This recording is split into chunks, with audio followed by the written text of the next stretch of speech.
বাংলাদেশ আজ এক অদ্ভুত বাস্তবতার মুখোমুখি দাঁড়িয়ে আছে। একদিকে অর্থনৈতিক অগ্রগতি, উন্নয়ন ও আন্তর্জাতিক স্বীকৃতির গর্ব, অন্যদিকে জ্বালানি সংকট, মূল্যস্ফীতি ও বৈশ্বিক অস্থিরতার চাপ। সম্ভাবনার আলো আর অনিশ্চয়তার ছায়া যেন পাশাপাশি হাঁটছে। বৈশাখের তীব্র গরমে বিদ্যুতের চাহিদা বেড়ে যাওয়ায় দেশের বিভিন্ন অঞ্চলে ঘন ঘন লোডশেডিং দেখা দিয়েছে। শহর থেকে গ্রাম সবখানেই মানুষ দীর্ঘ বিদ্যুৎ বিভ্রাটে ভোগান্তির শিকার হচ্ছে। মূল সমস্যা জ্বালানি ঘাটতি। বাংলাদেশের বিদ্যুৎ উৎপাদন এখনও আমদানিকৃত গ্যাস, কয়লা ও ফার্নেস অয়েলের উপর ব্যাপকভাবে নির্ভরশীল। মধ্যপ্রাচ্যে ইরানের বিরুদ্ধে যুক্তরাষ্ট্র ইসরায়েল যুদ্ধ শুরু হওয়ার পর জ্বালানি সরবরাহে নতুন চাপ তৈরি হয়েছে, ফলে বিদ্যুৎ উৎপাদনের ধারাবাহিকতা ব্যাহত হচ্ছে। তবে এই সংকটের মধ্যেও আশার খবর এনে দিয়েছে রূপপুর পারমাণবিক বিদ্যুৎ কেন্দ্র। বাংলাদেশ আনুষ্ঠানিকভাবে পারমাণবিক শক্তির যুগে প্রবেশ করেছে প্রথম ইউনিটে জ্বালানি লোডের মাধ্যমে।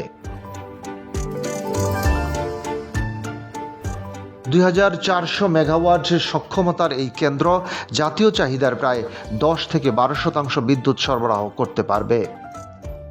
স্বল্প কার্বন বিদ্যুৎ উৎপাদনের ক্ষেত্রে এটি বড় অর্জন হিসেবে দেখা হচ্ছে। যদিও পরিবেশবিদদের উদ্বেগও কম নয়। পদ্মা নদীতে তাপীয় দূষণ জলজ প্রাণী ও মাছের উপর নেতিবাচক প্রভাব ফেলতে পারে বলে আশঙ্কা করা হচ্ছে। এদিকে বাংলাদেশ 2026 সালের 24 নভেম্বর স্বল্পোন্নত দেশের তালিকা থেকে উত্তরণের কথা থাকলেও সরকার আরও 3 বছর সময় চেয়েছে।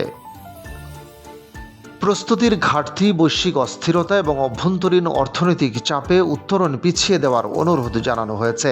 এই বিষয়ে জাতিসংঘে আলোচনা ও ভোটের মাধ্যমে চূড়ান্ত সিদ্ধান্ত নেওয়া হবে। বাংলাদেশ ইতোমধ্যে মাথাপিছু আয়, মানব সম্পদ উন্নয়ন ও অর্থনৈতিক সক্ষমতার 3টি আন্তর্জাতিক মানদণ্ড পূরণ করেছে। একই আয়তন ও জনসংখ্যার খুব কম দেশই এমন সাফল্য অর্জন করতে পেরেছে। তবু বাস্তবতা বলছে উত্তরণের পর চ্যালেঞ্জ আরও বাড়বে। কারণ স্বল্পোন্নত দেশের মর্যাদা হারালে অগ্রাধিকারমূলক বাণিজ্য সুবিধা ও সহজ শর্তের আন্তর্জাতিক সহায়তা কমে যাবে। ইউরোপীয় ইউনিয়নের বাজারেও নতুন শুল্ক ও কঠোর শর্তের মুখোমুখি হতে হবে। বিশেষ করে তৈরি পোশাক, প্রক্রিয়াজাত খাদ্য ও মৎস্য খাত বড় ঝুঁকিতে পড়তে পারে।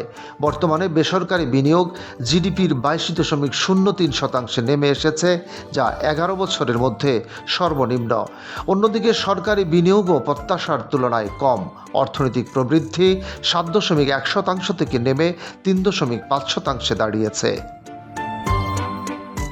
কোভিড-19, রাশিয়া ইউক্রেন যুদ্ধ, রাজনৈতিক অস্থিরতা ও মধ্যপ্রাচ্যের সংঘাত বাংলাদেশের অর্থনীতিকে বারবার ধাক্কা দিয়েছে। এর সঙ্গে যুক্ত হয়েছে লাগামহীন মূল্যস্ফীতি, টাকার অবমূল্যায়ন, বৈদেশিক মুদ্রার রিজার্ভ সংকট ও খেলাপি ঋণের বোঝা। ব্যাংকিং খাতের দুর্বলতা ও ধীর গতির প্রশাসনিক কাঠামো পরিস্থিতিকে জটিল করে তুলছে। তবে সব সংকটের মধ্যেও বাংলাদেশের সাফল্যের গল্প থেমে নেই। দারিদ্র্য কমেছে, শিক্ষায় নারীর অংশগ্রহণ বেড়েছে এবং শিশু ও মাতৃমৃত্যুর হার উল্লেখযোগ্যভাবে কমেছে। সহস্রাব্দ উন্নয়ন লক্ষ্যমাত্রা অর্জনেও বাংলাদেশ একসময় বিশ্বে প্রশংসিত হয়েছিল। এখন প্রয়োজন শক্তিশালী প্রতিষ্ঠান, কার্যকর নীতি ও দীর্ঘমেয়াদী পরিকল্পনা।